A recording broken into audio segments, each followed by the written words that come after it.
In this series, we're on an exciting journey looking for the very best interior design projects from around the country. Welcome to Australia by Design Interiors.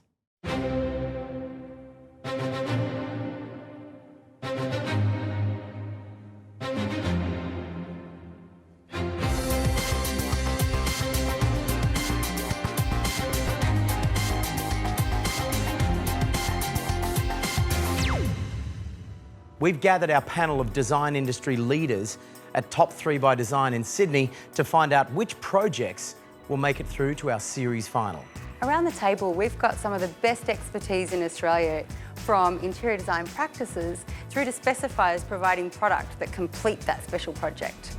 In this episode, Terry's taking in the chaos of family life in Perth, and I'm gobbling up one of Sydney's newest and best looking restaurants, and I get to meet the talented designers behind this stunning studio. But first, Reno is taking a look at an interior which is half exterior. Wow, what a sight. A garden, an oasis in the centre of the city. Concrete, timber, stone and landscape has made it into a truly amazing interior. We usually come home and shut the door to the outside world. Well, this project does the exact opposite. Wow. Now, this is no ordinary apartment, is it, Adam? No, it's not. It's a very special apartment right in the centre of Sydney. We wanted to create an apartment which was a garden rather than an apartment, and have these gardens that kind of then we happen to live in, as opposed to a house that had some gardens around it. The building used to be an agricultural machinery showroom. So they would take the tractor from the showroom into the lift, up onto the roof, and you'd test drive it around on the roof. And we're on the old roof of the building.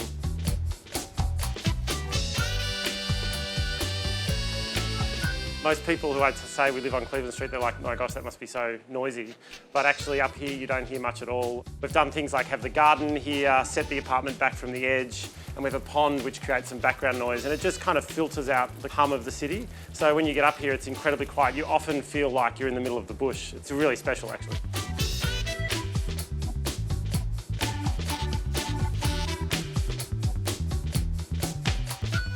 There were two components of the building which were original. There was an old stairwell which became a bedroom, and the old lift which became our master bedroom. I think there should be joy in just the composition of spaces and sizes of openings and windows, and they should align with certain views.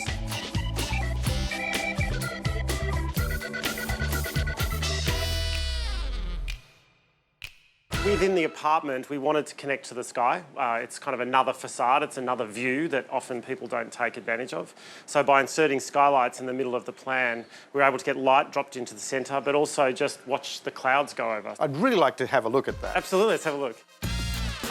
Okay, so this is the skylight that you were talking about, is that right? Yeah, this is the ensuite shower, and it connects, the skylight connects us from the shower space itself up to the sky. Hang on, am I seeing double, triple here? Is this a triple shower, is it? It's a double shower. My partner and I decided that the only time we really get to see each other in our busy lives is when we shower. So it's two shower heads for us, so we can kind of talk while we're having a shower in the morning.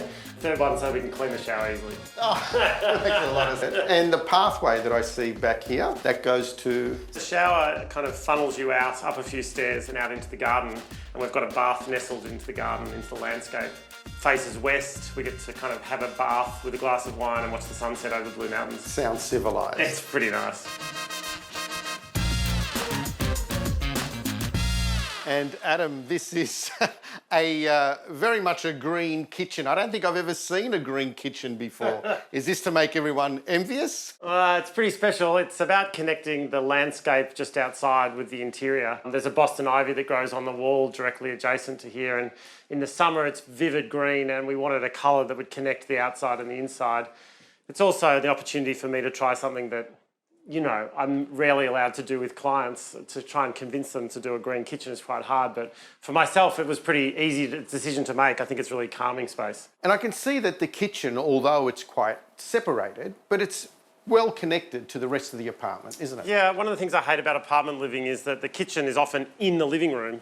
So we wanted to make the kitchen its own space so you could cook and it'd be quite contained. But at the same time, this island bench is about that connection from the living space into the kitchen. And when people come over, this is really where you congregate, and the kitchen is the place to cook, somewhat separate from the living room.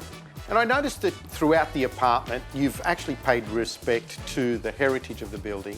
I'm seeing industrial-sized vents for air conditioning. I'm seeing doorways all the way up to the ceilings, and also the glass insert. Yes, in the main fit-out, in the offices that used to exist downstairs, there was some beautiful fluted glass in the partitions. So in a kind of subtle reference, we wanted to take some of that material into the new part of the building. But without it being kitsch, we just wanted to kind of, you know, have a bit of a playfulness with it, enjoy a little bit of that history. Well, you've done that very well. Thanks so much. By designing an apartment that lets the outside in, Adam has managed to create a detailed, unique oasis right in the heart of the city, while still paying homage to its industrial parts. Now, an architect's studio is their shop front, but it doesn't need to be limited to just that. In fact, behind this very unassuming facade is a wide-angled view of design. Space and Time is an interesting project because it was 3 years in the making. It's actually Russell and George's own space. What I particularly like about this design is that it's a multidisciplinary approach. It's not about architecture or interior design. It's about good design, well considered and applied throughout.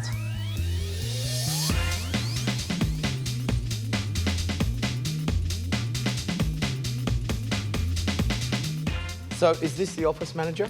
Yeah, this is the office manager, right? What's her name? This is Fergie. Oh, she's beautiful. Well, I have to say, this is an inspirational place to work. And I think you've delineated the space quite elegantly by just using colour. And I just love the fact that it's completely modular. This looks like an industrial shed of some sort, yeah? Yeah, it was a mechanics. And this is your boardroom. Well, this is the boardroom today. You know, the boardroom might be over in the lighter space tomorrow, but who knows? I like it because no one really sits at the head of the table. Well, that's the point. So there's no A-type personalities invited here? No, no. we don't produce good design outcomes that way. Yeah, I agree. So when we first moved in here, we basically, we lived in a tent. Yeah. And we air-conditioned that tent. And it was this big black tarp that was this kind of voluminous thing suspended from the ceiling. Our office was in a tent for about 3 years. You're either nuts or you're very courageous. Probably nuts. It inspires clients, but it's also about inspiring our team. Yeah. It's also about, you know, keeping ideas vibrant. And what do people say when they come into this space? I mean, they must be quite excited, yeah? Yeah, they normally open the door and they kind of are a little bit shocked to see what's beyond the door. Normally it's met with a bit of an audible gasp and a wow. And you've done a good job at sort of, I guess, softening the space with all of these textures and fabrics. It's that combination of being, you know, severe and soft. And so it's modular. Everything's on wheels. Everything's on wheels. Are the staff also on wheels? I don't know whether they like being on wheels all the time, but Shall we check? we should probably check. Do you like being moved around? I like my little sunny spot at the moment. I think that's sometimes. Sometimes. And so this is where all the samples are kept? Yeah, this is where our trade library is kept, Yeah. samples and everything else. It's also our bar, so we turn them around, join them together, the galvanised faces on the out, and then we have a cocktail party or, Yeah. you know, or a buffet or whatever else. Oh, you're back again, are you? You're back again. Is that because we're about to open up the kitchen? I think so. So she knows there's food in there. You can for that smell fact. food, yeah. It's not just about the architecture. You've also designed all the components that go into the space as well, yeah? Yeah, we designed and we also made most of them on site. So Amazing. that's why it probably took so long. But you know what? It was worth the wait. It's hard to believe that insects had a play in this design. We call this chair the spider chair. Yes. Because it's sort of, to us, it kind of looked like a little spider and little antlers and that kind of thing. In a way, this is a form of biomimicry, yeah? Yeah, there is a bit of that. I can't tell you how many versions of weaving this thing we came up with until we decided on what this was. And there's no glue on it. It's all held together with gravity and with just the knots and the rope itself. The table is designed so it's They can be split apart. They're all held together with magnets as well, so the junctions. And I'm dying to know more about that couch. We call this the millipede, mainly because it has lots and lots of legs. But as you move around and the legs line up, the thing appears to sort of float and hover. It's one of those things that just, you know, sinking into this on a Sunday afternoon. Yeah. Just, yeah. The ergonomics are perfect. Yeah. It's actually really your physical portfolio, isn't it? Well, we don't really distinguish between interior design and architecture and furniture and object. And from our point of view, creating a beautiful space for somebody is really the most important thing, regardless of whether it's a chair or a door handle or a 5-level house. You know, it's all the same. Ryan and Byron have shown that beauty and flexibility don't need to be mutually exclusive. You can have both. Their attention to and complete control of every level of composition here in this space is the perfect public declaration of not only a beautiful workspace, but their unified approach to design. We're on the hunt for some of the best interior design across the country. Later on in the series, our judges will be looking at which projects from this episode will make it through to our series final. Right now, Terry's heading to Perth to catch up with a familiar face. Little Big House by Susie Hunt. Hasn't she just created the quintessential family home? 5 children, 2 adults, big house, bold and very warm. So Susie, you're a host on the architecture series and an architect yourself. I thought we were here for interiors. We are. We, as architects, do architecture and interiors, and this is the latest house we've finished. We call it Little Big House. It's not really what I'd expect from an architect as an interior. I expected something pared back and minimal. I think that architecture and interiors in residential needs to be responsive to every client, and this client was definitely not a pared back minimalist. They wanted mid-century, or the ethos of mid-century. Fun, family, connectedness, architecture, landscape, interiors all holding together, and actually a place for their collections to be displayed. Like most residential architects, we actually do interiors in-house, and I think that gives a really holistic response. You know, the architecture and the interiors have to be designed together. We spend more time in our house looking out than we do out looking in. Come down into the sunken living room. How mid-century can you get? For such an open space though, it actually feels really contained. This feels like a zone. It is. That's what happens when you drop the floor and raise the ceiling just a little bit. You know, it means that you feel like you're in a separate room without walls. And look at this rug.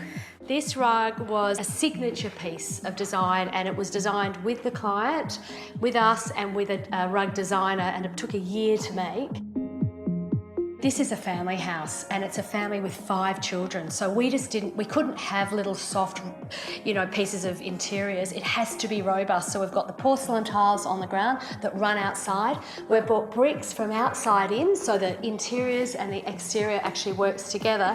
And then we've got this beautiful open fireplace and a TV hidden. I hate a room designed around the TV. This is genius. I know. It is so important, I think, to hide the TV so people are actually talking, not always looking at the television. Standing up, I didn't quite get this window, but now... I think when you actually do the architecture and the interiors together, you get that. We decided that it was really important. We needed the wall for some privacy for the neighbours, but we wanted to have that window, and we've got that signature pond, which was designed with the landscape architects.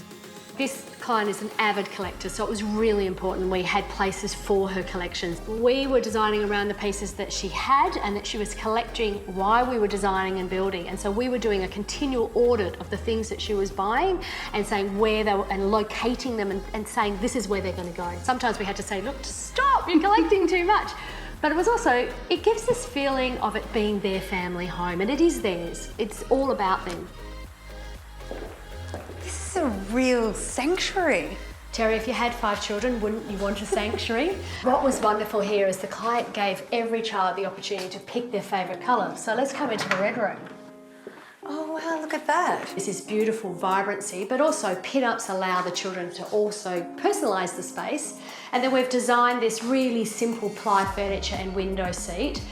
And this is another breakout space. We do this when we've got a long corridor. We're trying to bring in some good ventilation, but also natural light. And it's offered us this place to put books and future for a TV. With older children such as I have, I could imagine this being completely taken over as the games room. Definitely. I love this house, Susie. Oh, thank you. We do too, we really do. Fondly referred to as Little Big House, this is a home with a big personality that suits this family to a T.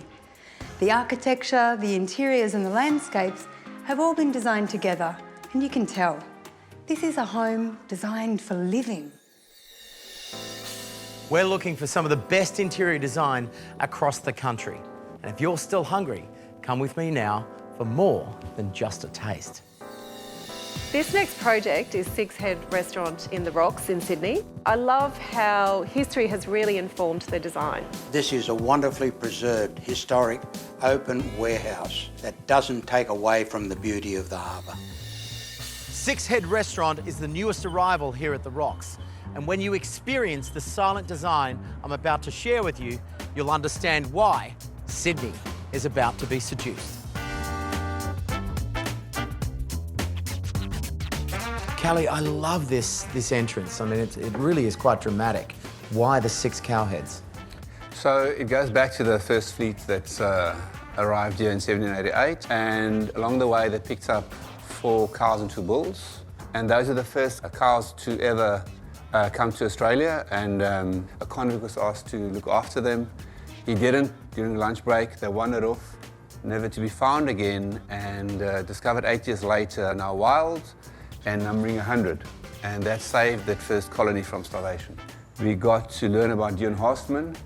He's quite a famous sculptor, and the way that they turn out and kind of float within the space is magnificent. With all this heritage, it must have been super tough to install all of this beauty when really you're not allowed to touch the walls at all. So the building was built between 1850 and 1860. Nothing's plumb. Things are out quite a lot when you start measuring it up.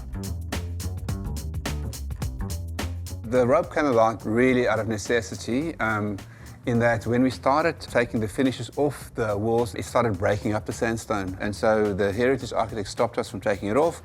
And so we needed to find a solution to kind of screen it because it was very jarring to this side of the building. So we conceptualized the idea and then found an artist by the name of Melissa Carey. And she was wonderful to work with. It's spectacular. We love the outcome. So the lobby is quite an entrance statement, and again, we're celebrating all this beautiful historic sandstone. Yeah, so in this particular case, the issue was that we were not allowed to go into the wall with the back bar, and so we set it off by 100 mil, but used the opportunity as a set-off to get a lot of light in, and the distance allowed you to light up all the sandstones to get a very beautiful warm glow at night, which wouldn't have been possible otherwise. There was no need for a bar top where you can put your legs under, and so we used the opportunity to carve a bar out of one big piece of wood. This shape echoes the columns. It's exactly the same chamfer, exactly the same dimension. You won't pick up that it's there, but subliminally you are aware that things are in tune. It's one piece of music. So there's a lot to think about. People don't go to a restaurant just to have a meal. They go to kind of socialize, have a great experience. If it was about eating, they'd eat at home. Or Uber Eats, but it's not about that.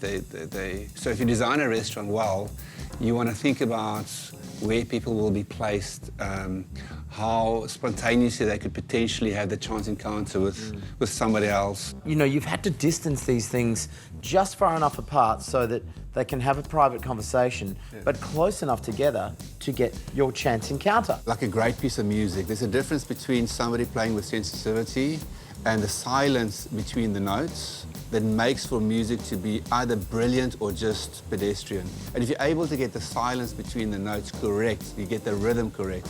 And great design is exactly like that. It's the silence between the notes. Not everything's there to be a hero and to be loud. Some pieces are there just to be silent and in the background and support. When we head out for dinner and great food is combined with a beautiful environment, it's a wonderful experience. But that doesn't happen by accident. Callie and his team have given deep, considered thought to the design here.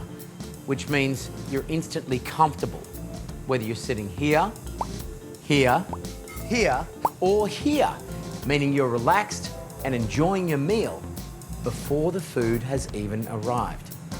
And whilst most of the customers won't even notice half of the design work that's been done here, they will be luxuriating in it nevertheless.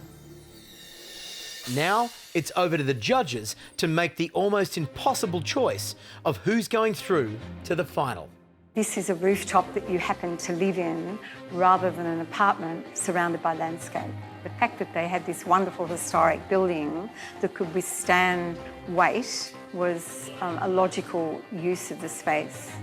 Look, I'm not surprised this one has been voted into the final. It has a lot of texture, a lot of colour, a lot of life. A great example of Australian design. Well, we're 4 projects down and 6 to go before we have our final top 10. Join us next week as we continue our search for Australia's best interior designs.